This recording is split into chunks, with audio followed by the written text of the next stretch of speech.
We are live. Hey there, it's Monday and time for another Monday Mastery, and I'm author and dating coach Rick Soderbeer, and I'm your host tonight. And as you can see, I am in my new studio, and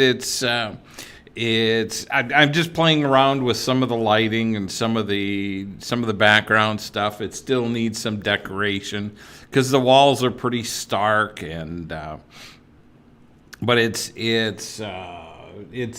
coming together. I can still hear that I have a lot of echo in the background, and trying to get some of that taken care of. That'll all happen in the next few days. But for right now, it's just nice. It's kind of comfortable being in here and reasonably quiet. A little bit of an echo, but not too bad. So anyway, I hope you guys had an awesome week last week and a wonderful weekend. Had a fun weekend. What did we do? Oh, I sat here. For those of you that don't know, I'm up in Michigan, and we had somewhere in the neighborhood of 15 to 20 inches of heavy, wet snow over the weekend. And so that's been, hey Liz, thanks for joining in. Glad to see you're here. So that's been an adventure, and I was hoping to have most of the snow gone or all of the snow gone by now, but hey, May 1st, we got snow. So anyway, but I hope you all are doing well, and it's been kind of a wonky week for me. Just kind of a couple of days I felt out of sorts, and yesterday was one of those. So we may not go a full hour today. We'll just go however long we're comfortable, and however long you can stand me. So anyway, so let's get rolling. Today is another one of those random thoughts days, and just because I had so many things on my mind, and I did last week too, but I tried to corral my thoughts, but it didn't work really well.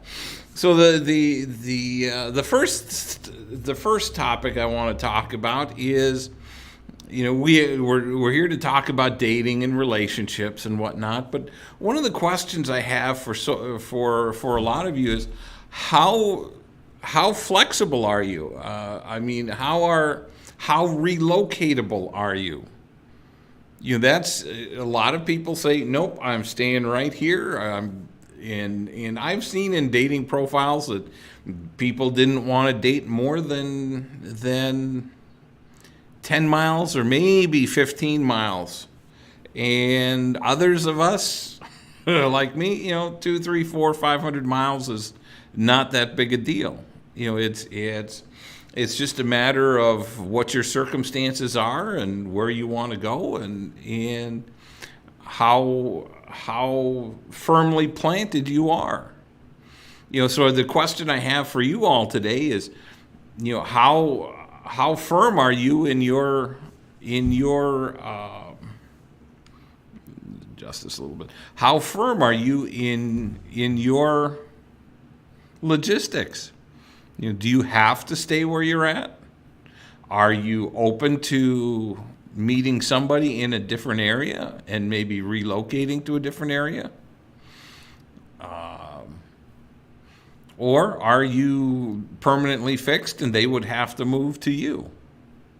So you guys tell me, what are your preferences?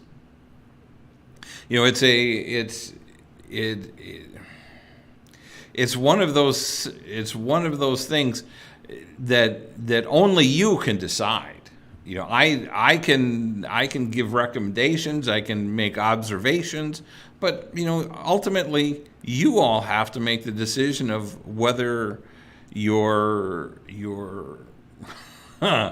like a tree and you're planted and can't be moved, or if you're flexible and can package everything up and hit the road. You'd be surprised how hitting the road after a while can impact impact your life, the way you look at things, your outlook. I never in my wildest dreams ever thought I'd want to live full time in an RV, but right now I'm kind of missing it.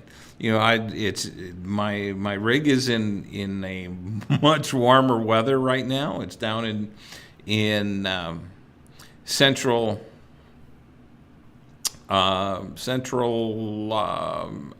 Kansas, east central Kansas, and it's just a lot nicer. The weather's a lot nicer there, and it will be for a few more weeks. The flip side of this situation is, I've had 3 springtimes. Well, I've had 2 so far, and I'm waiting for the third one to show up. But these are things that may open up your eyes or open up some possibilities for you in the realm of dating. Again, like I said, I'm kind of tossing the question out there. If anybody wants to answer it, are you nailed to or a fixture in a given spot, or are you open to traveling? Are you open to moving around and exploring the country? I've done traveling in the last couple of years that I never in my wildest dreams thought I would do. Does it mean I want to do it forever? No. But for right now, it's pretty cool. So, okay, and that's and the reason I brought that up is because there are certain situations that I run across, both in as a coach and as in my personal life, that you have to step back and ask these things. When you meet somebody, if you're traveling through, you may find somebody online that says, hey, this guy looks pretty cool, or this girl looks pretty cool, but what are their deal breakers? What are the deal breakers that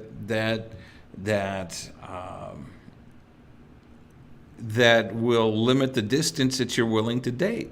I met several women like that. We seem to have a lot of things in common, but because I traveled so much, she didn't want to participate in that kind of a lifestyle. And that's okay. That's her choice. And when I get back down there, I'll probably look her up and say hi and see what's going on. But the rest,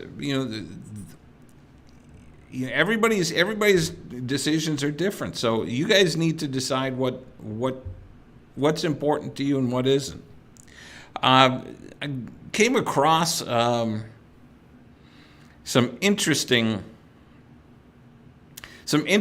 observations when it comes to men and dating. Hey, Liz, let's see what we've got here. There's my cursor. Liz says, I love to travel. Lived here for the last 50 years. However, growing up in the Air Force, I was born with wanderlust. Gotcha. I'm open to almost anything. I travel a lot, and I kind of saw that on some of your posts, Liz, that you've been traveling to a variety of different places around the country. So and that's that's awesome. It gives you a great way to open up your eyes and see what the rest of the country is like, because you can get wrapped up in a lifestyle that keeps you kind of secluded. I mean, you might go out, you might leave the area for a couple of weeks for vacation, go do something here, go do something there, but nothing significant that allows you to really spend time to explore. So there's a lot to be said for staying close to home, especially if your family and friends are located there. But there's also a lot to be said for exploring the countryside. Exploring different parts of the country that you just don't normally see. And a good friend of mine does a lot more traveling even than I do. He's on the road. at least once a month, if not more. And he is just moving around and trying new places, seeing new places, and just having a ball. So that there's a lot to be said for packing up your toys and hitting the road. So anyway, getting back to some observations that they are not my observations, but I'm going to share these observations with you. And those are these observations are from women, so they have a lot of impact, especially on me when I share them with you. And a couple of women that I listen to and follow on Facebook and a couple of other places have shared recently that their observations that men have dating much harder than women. And there is some truth to this, because the men don't usually get hit on.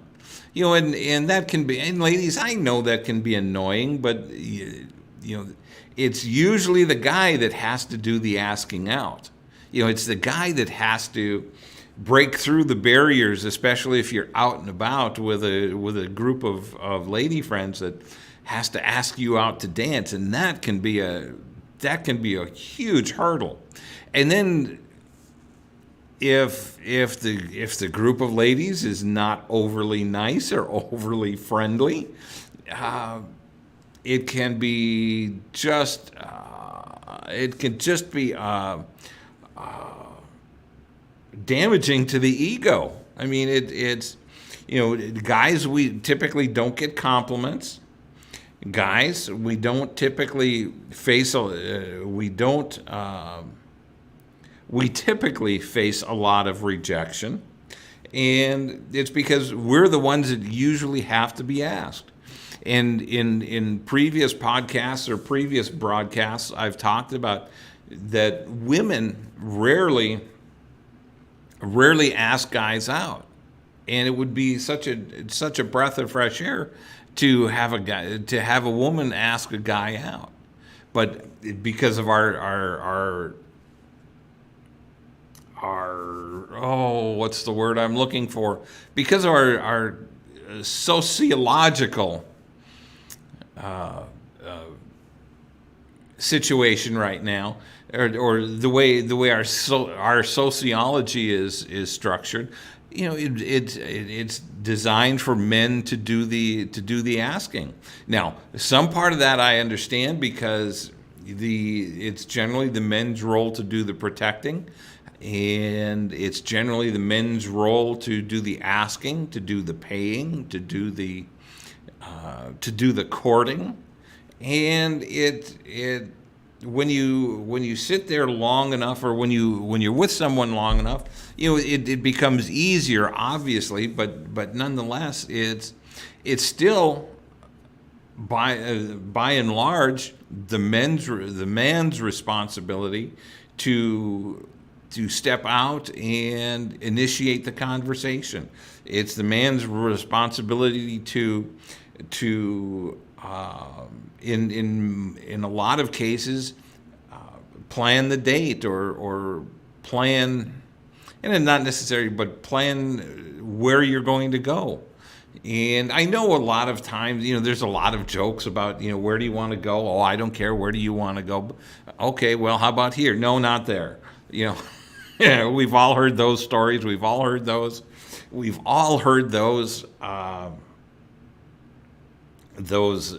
tales of dating and mystery and imagination.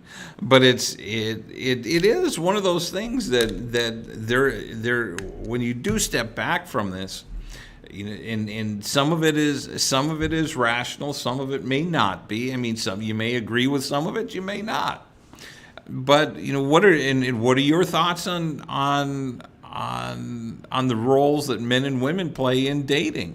Should they remain pretty much the same? Should ladies take a bigger role in participating in the dating process, or should it be, as traditional roles are, should they be more equally split? Hey, Kathy, thanks for joining in.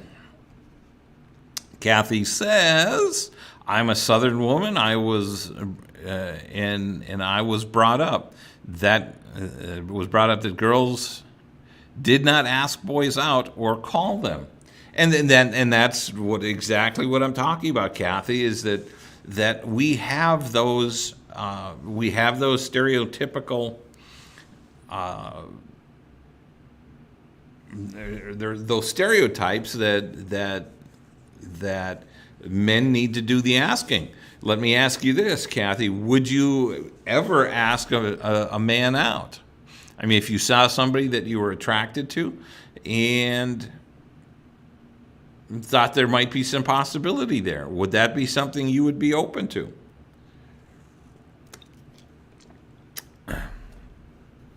It's and I see more and more. Kathy says, probably not. Hey, Phil, thanks for joining in. And Phil says, I would love to travel in a warmer area with a travel buddy in my retirement. Now, Phil, Kathy, I'll be right back to you. Phil, would you want somebody more than a travel buddy? Would you want to ever get married again? Would that be something? Because the reason I'm asking is because these are all important questions to know and understand when you start dating or when you're out dating. Do you want to? Are you open to getting married again, or are you just looking for a travel partner or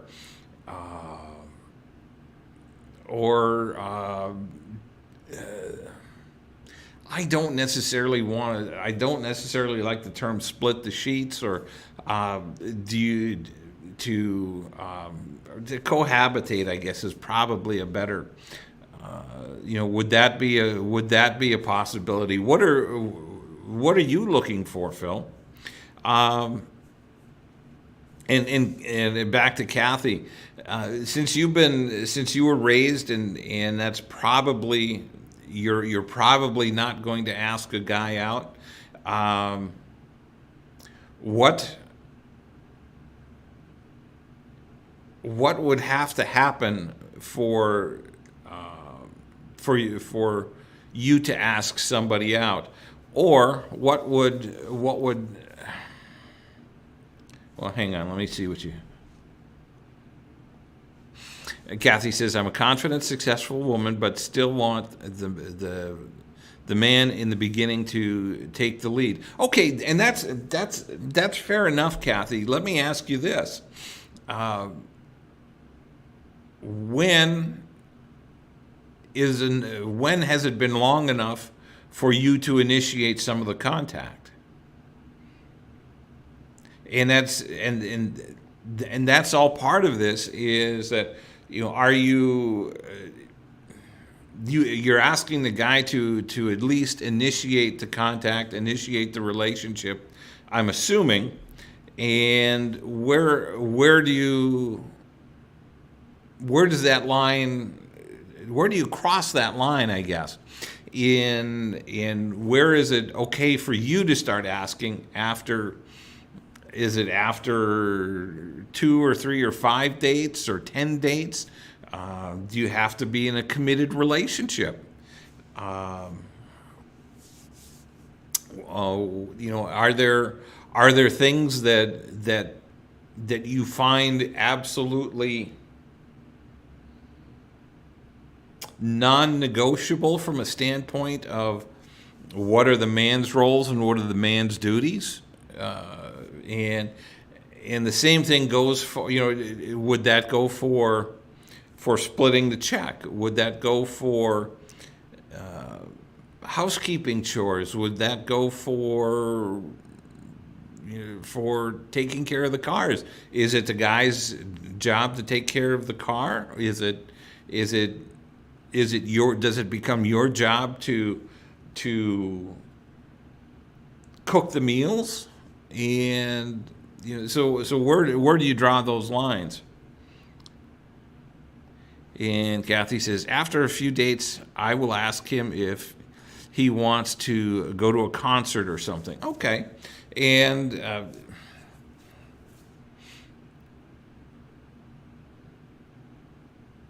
that brings up a couple of additional questions, Kathy. Would you pay for the concert? I mean, if you're asking him to go out to a concert, if you're initiating the concert, are you going to pay for the concert or pay for the tickets? And that's and here's where I'm going with this, Kathy. I'm not trying to pick on you. I'm just trying to open up the and Kathy says, yes, I do. And it's meaning that she would pay for the tickets and maybe dinner. And again, it goes back to where does that line, sorry about that, where does that line end? How soon do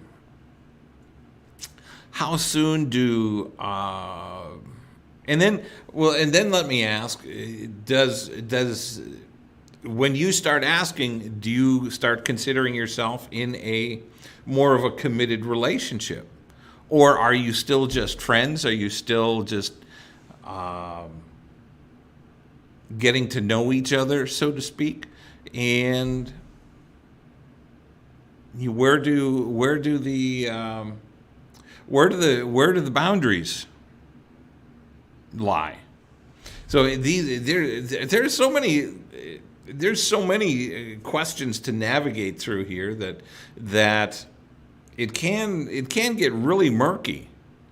And from my experience, and I don't want to cloud anyone else's judgment, because each of you has to make decisions for yourself. But I think, hey, Stephen, hey, there's my buddy, my traveling buddy. It's glad to see you're here, buddy. And there can be a lot of gray lines or a lot of blurry lines, and it can be difficult. And how much of these things do you communicate, or how many things of these do you just expect? Do you have, and this God, I love this one. What are your unwritten rules about dating? And how should a guy or how should a woman know what your unwritten rules are? Are these some things that you openly discuss early on, or is it something you just kind of pick your way through or navigate through and drop hints from one to the other and see where you go? And then how do you resolve misunderstandings? Because obviously if there are misunderstandings coming up, it can become a little bit dicey. I've had conversations, just trying to have simple conversations via texting, and it becomes crazy complicated. And then it's either immediately, let's just drop the texting and start talking. So what? Where do the lines get blurred? Is it, when do you consider yourself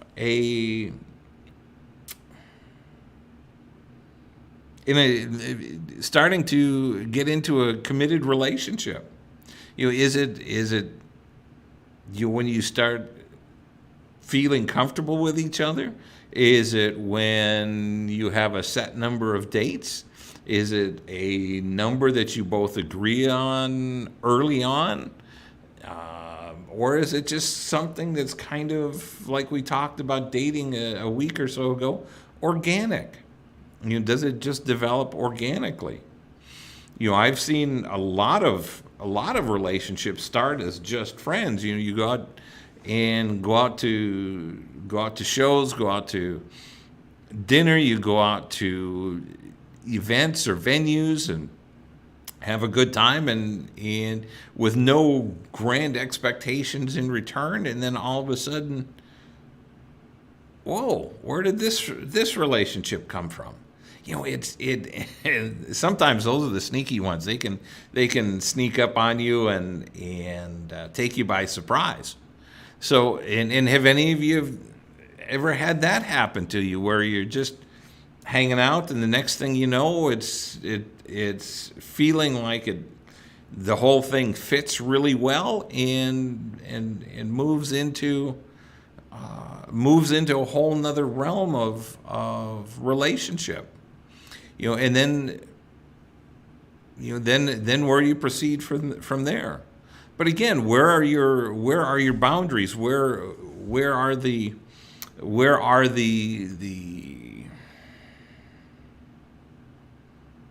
oh man, I've got 3 or 4 different words in my head, and I'm just not coming up with a word. It's one of those days. It's been a long week, and it's only Monday. Hey, Addie, thanks for joining in. Addie says, funny, the guy I've been dating now for maybe 2 months now asked me 2 weeks ago if I would consider us boyfriend-girlfriend. We've been out 7 times, and my response was it's a bit early for that. So, okay. Okay. So you're going out about once a week, and which is pretty cool. And what would have to happen, or what level of comfort would you have to be at, Addie, to make that commitment? Do you need that? Do you need some additional, I guess, for lack of better terms, time and observation in how he handles things, or do you have a set date, or is it just a feeling? Is it just a feeling that you have that you want to wait and try to see what develops? It's it's different for everybody. Everybody has a different feel for it, and then when you start taking it out longer. Addie says, I need additional time to have a feeling. Okay. And are you looking, and maybe you can I'll be with you in just a second. And maybe I need a little more clarification, Addie, that is it an internal feeling? Is it something that you just feel is coming on organically, Addie, or just growing naturally, or do you have to wait for a certain maybe a certain level of intensity of feeling that you need, that you feel that you need to have?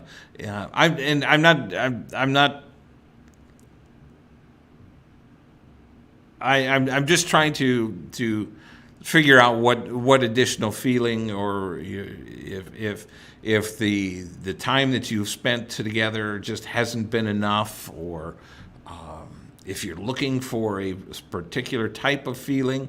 I don't know. That's if you can enlighten me, I'd appreciate that.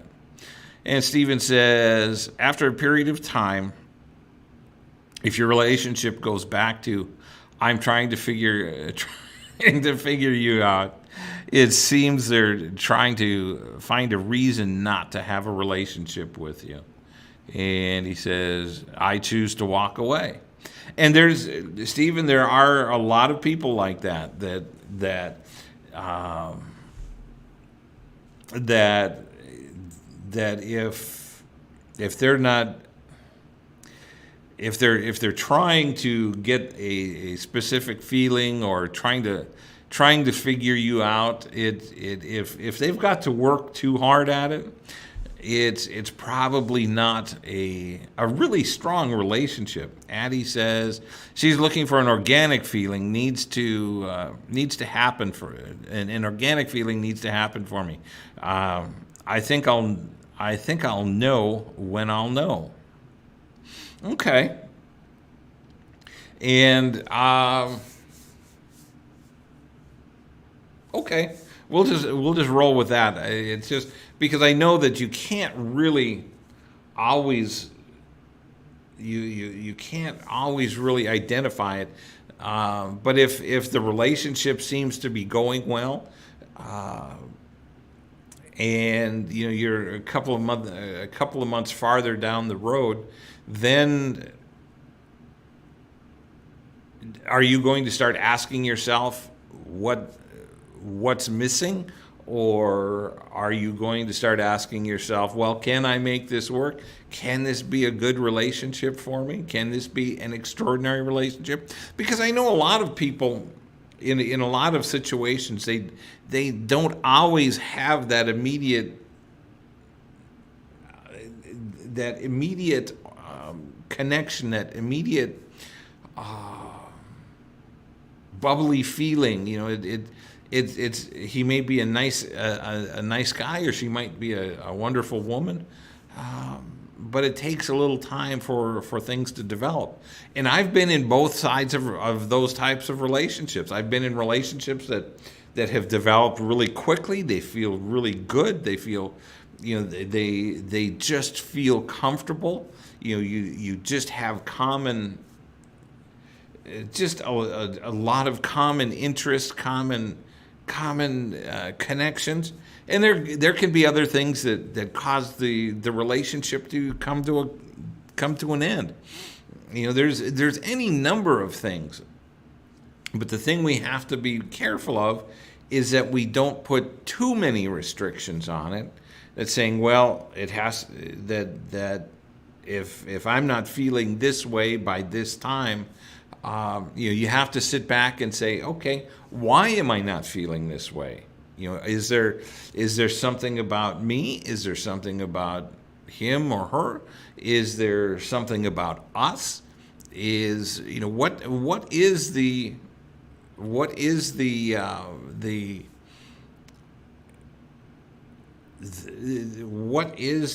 process going on here mentally and emotionally? Or are your walls, are you so guarded that you're not letting him or her in? And Addie, I'm not picking on you. I'm just using this situation as a reference. So we do have to be able to step back out of the infatuation and raging hormones that oftentimes overcome us.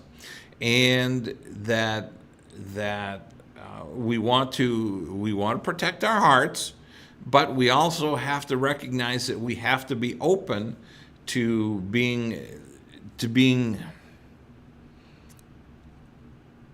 able to connect with them in a deeper level. And that doesn't. And if we've been burned, if we've been hurt in other relationships, it doesn't always come easy for us to be able to let go and start opening up to people that you're not totally comfortable with yet. And I understand, and that's probably a poor way of phrasing it, because you always want to be comfortable with who you're with. But for some of us, we tend to hold back so much that we don't allow our partners to step into our lives. We don't allow them to connect with us on a deeper level. And so many times it's those blocks, those roadblocks, or those hurdles that prevent us from going deeper in a relationship. Now, I'm not saying be crazy stupid about it and go deep head over heels in love with somebody. But there's a fine line, and a lot of it will depend on how much work you've done on your life, on your love life, and in repairing problems from the past, and because we've all had problems, we've all had issues, and it's a matter of figuring out which what issues we're dealing with, and have we moved past them? What kind of baggage are we carrying?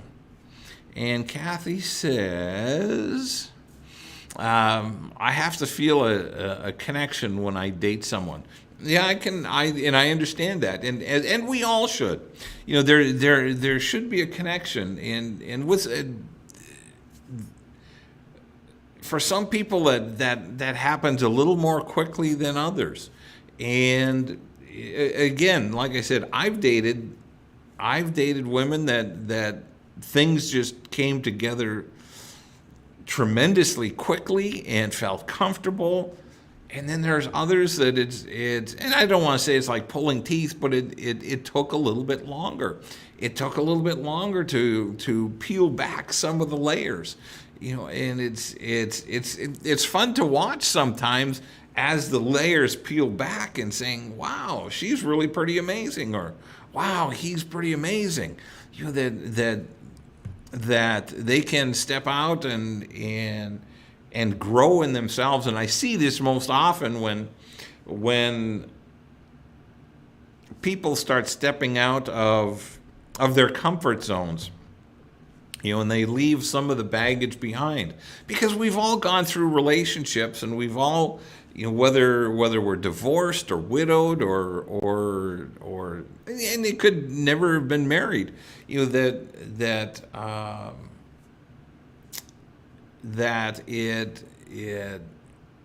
it's a well, hang on, let me see. And sorry, Kathy, I was just Glenn jumped in there. Should we tell about the skeletons in our closets, or leave them in our past? Well, Glenn, that's an awesome question, and a lot of it will depend on how deep that skeleton is, or how big that skeleton is, or how many skeletons you have in the closet. It's each person has to feel comfortable with, number one, what they're about to share, because some of these things can be very, very very sensitive topics, and you never want to put somebody in a place of feeling uncomfortable, number one. And you also have to understand that or they have to understand that you're trying to share something with them. And again, Glenn, it's going to, excuse me, the bottom line is you have to feel comfortable with what you're about to share, whatever that might be. And there's, in my frame of reference, I find that it's best that if there's something that you feel that they need to know about you, if there's a skeleton in there that needs to be shared, that you need to do it. And if that becomes a deal breaker, you have to understand that going in. And when you do it enough, when you get to a point in dating that you've done enough dating, it's never truly comfortable. It's always uneasy, but you'll start to recognize quickly whether somebody understands or they don't.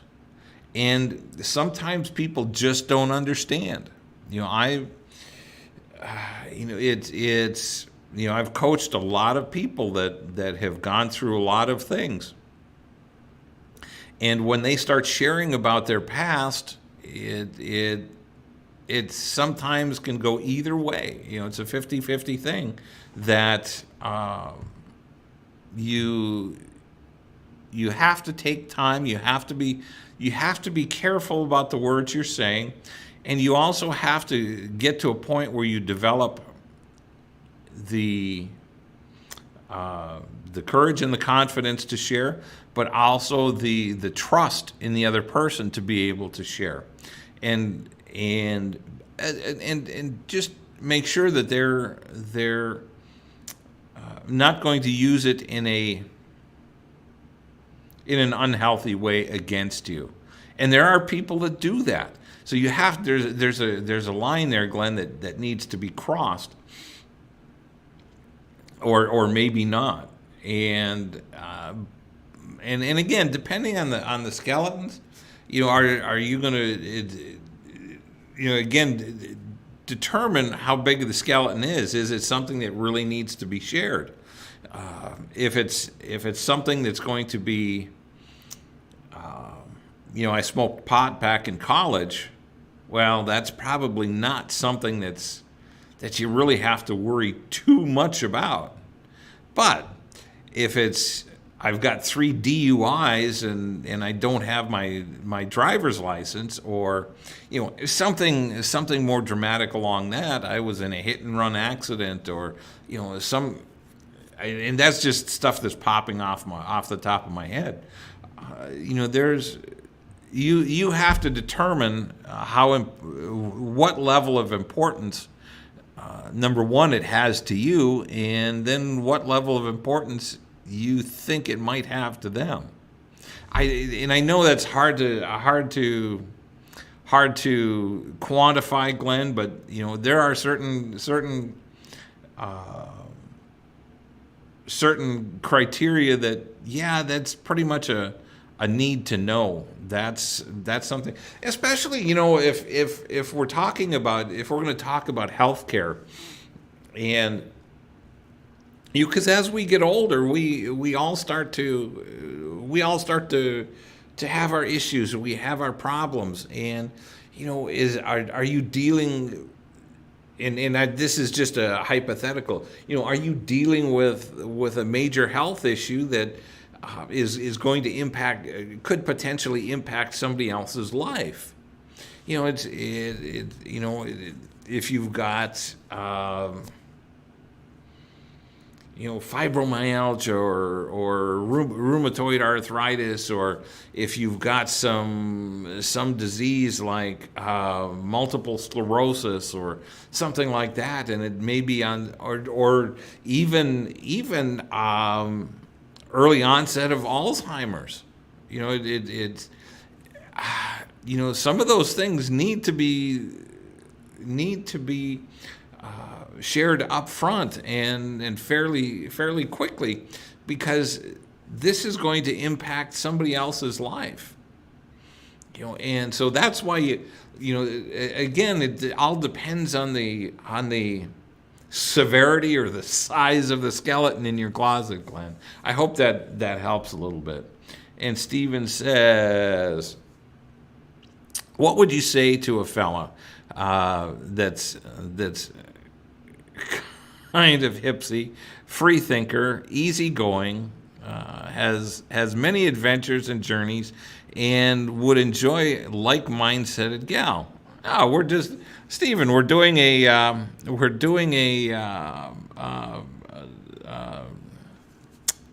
online dating profile here. Like I've said on my voicemail, love life and laugh often. However, if it's just a matter of time before your check engine light comes on. Yeah, that's the check engine light does come on for all of us, and it's if you're in this You're welcome, Glenn. And this kind of ties in with that also, Stephen. You can paint a grand picture of all the fun things that you do, and actually you're not painting a picture. You're going out and creating the picture and creating the adventure, creating the lifestyle. But it becomes, there comes a point in time, and I'll kind of tie in Glenn's comment to, if there are skeletons in the background or in the closet, some of those things need to be shared. And so consequently,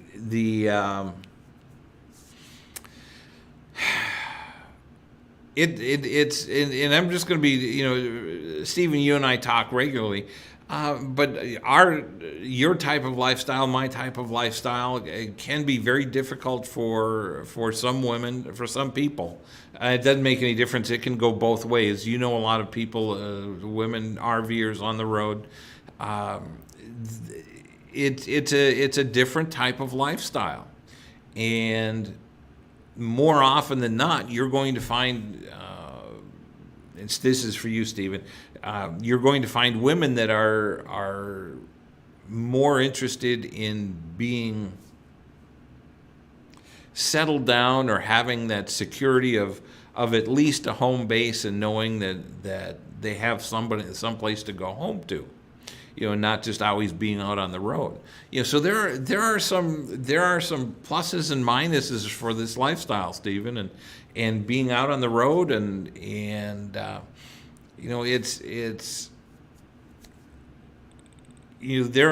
are a lot of things to do that, and especially things that I know you'd like to do. That you want to get done before the check engine light comes on, and for those of you that have not been privy to this conversation, but I've lost my dad and 5 or 6 years ago, and it just brought me to a point when I had to start recognizing that hey, listen, life is going by. There are things that are happening that we either have to do some of these things now, or we're not going to get them done. And so it behooves all of us, regardless of what age you are, where you're at in life, to be able to step up and do some things that you truly want to do. It may not be financially prudent. It may not be the wisest business move or the wisest work move or whatever it is. But there are some things that I've come to find in my later years of life that it's imperative to do some of these things now and not wait, because as the saying goes, tomorrow never comes. And I know, Kathy, you said that that you're finding it very hard to find that connection or find that type of person, and that's why I do things by myself. I'm going on vacation for 2 weeks. Awesome, good for you. And I think these are the types of opportunities that open people up to connecting with people in a somewhat different way. You're welcome, Stephen. And it's it's so important. And Kathy, I'm so excited for you that you actually go out and do things, because so many people sit back and listen and they talk about what they want to do, but they never step up to do it. And going out on vacation, Kathy, opens you up to meeting people that you won't normally, that you might not you might not never. You might never otherwise meet. And it can be daunting, and that brings up another observation that I find it interesting, that some folks, primarily more so ladies than men, but some folks just are fearful of taking a leap and going on a vacation by themselves. And some do, and a lot don't. It's how much are you missing? It can be uncomfortable. It can be less than spectacular from the standpoint of opportunities and events and experiences. To me, are always better when they're shared, but you can still enjoy them nonetheless. It's like last week, we had an amazing Northern Lights up here, and I missed them, but I went out the next day because I thought there was a possibility of seeing some of the Northern Lights. Was it the end of the world for me to miss them? No, but I made the effort, and and that's the point. Is I made the effort to go out and try to take advantage of some time while I'm here, that I could go out and do that at midnight at night. And Liz says, I want to get to know a person for who they are. I don't like to talk about my widowhood, and that's good. It needs to be talked about to some extent, but it should not be the full ramification or the full impact of the conversation. And what I've been through. I want to have this fresh start, and I want someone who's looking for a fresh start and not bemoaning the past. Just my thinking. Absolutely, that's exactly what you should be doing. Should you be able to share about your past? Absolutely. And Liz, I don't know how many years you were with your late husband, but it's those, you can't discount those memories, but to hang on to them so tightly that it squelches out any future relationships is no good either. It's like, well, it's just like the friends at the marina. We sit around and talk. We tell stories. We do this. And sometimes we tell harrowing stories of great adventure, so to speak. And other times it's just a boring day out on the lake. In our relationships are like that too. There are times that when you look back at your kid's memory, you're going to have great memories, you're going to have terrible memories, and some memories in between. And ultimately you should end up settling on the good memories. And that's what we all should be able to have, to be able to carry those memories with us and not be held hostage by a new relationship. We should be able to share what our past has been. Liz, when we're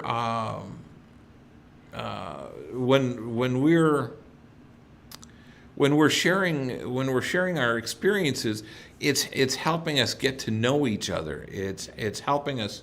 It's again, like you said, not bemoaning the loss of that relationship, but saying, yeah, John and I had and I don't know what your husband's name.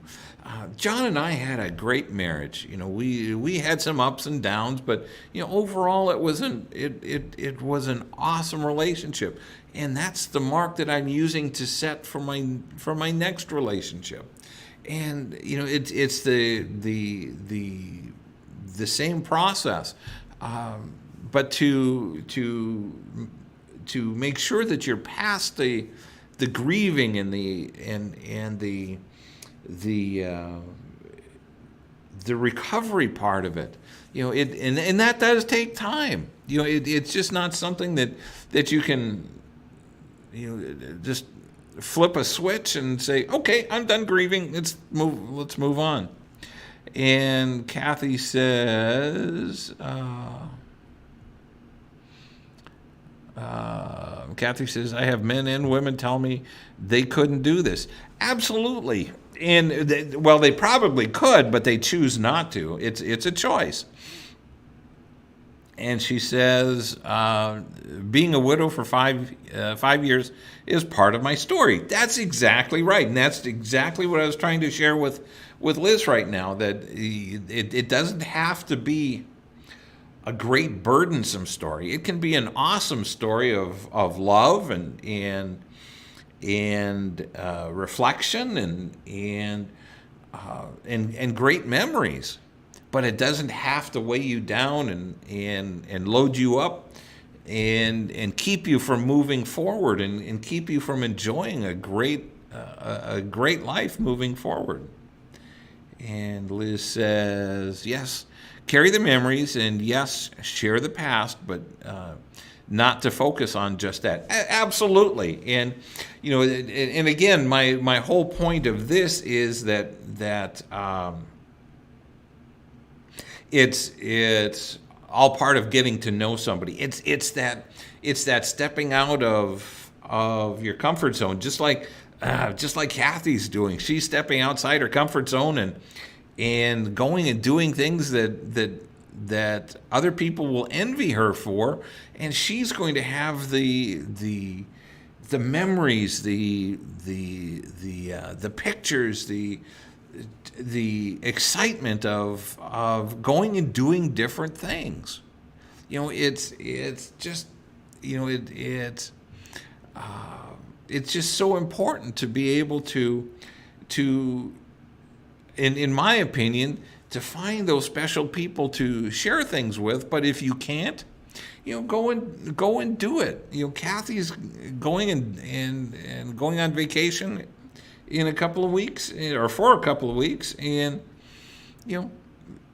enjoy it. Don't bemoan or don't bemoan the part of the process or the part of the vacation says, oh man, it would have been so nice to have somebody here. I just wish somebody was here. No, enjoy it. Say, yeah, it would have been great if somebody was here, but I'm going to enjoy it anyway. And Liz says, was married 25 wonderful years and a widow. Wow, a widow for 22. I'm ready for a new relationship. Absolutely. Well, then only you can address that, Liz. That has to be up to you. You have to be out. You have to be out and about, and it's something that. And it's funny because I was just, and I trying to think of who I was having this conversation with the other day about. Oh well, never mind. We're getting close to the end, and it's.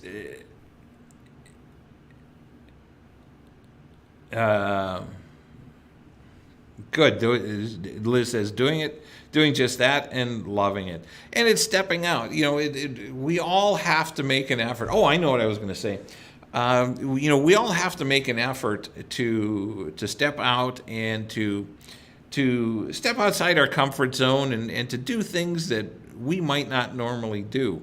The only way for us to be found in in a relationship is to get out there. It's to be seen. It's not necessarily to find somebody to marry or to find somebody to go out with. It's to go out and be social. It's when you get to be social that you start to recognize people that you might have something in common with. It's something you can connect with them on, and it's most long-term relationships, most marriages start as friends. They're people that you've known in your circle of friends for some time. It could be, one of the things that I'm starting to see more often now is old high school friends connecting.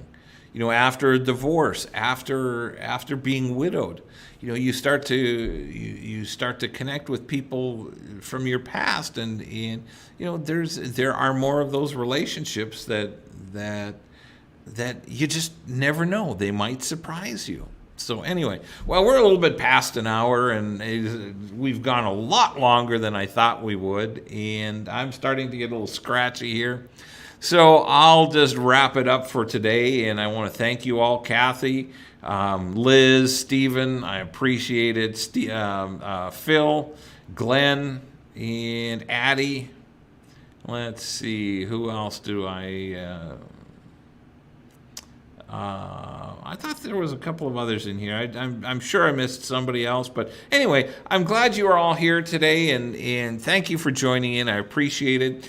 And I will see you all next Monday for Monday Mastery. And I will be back down in Kansas City for a couple of weeks. And so I'll be broadcasting from my trailer, my RV. So we'll have some, and it'll be warmer. There's not going to be 20 inches of snow on the ground when that probably won't be when I leave either, but it'll start to warm up here too. So anyway, I hope you guys have a great and blessed week. I will see you next Monday right here for Monday Mastery.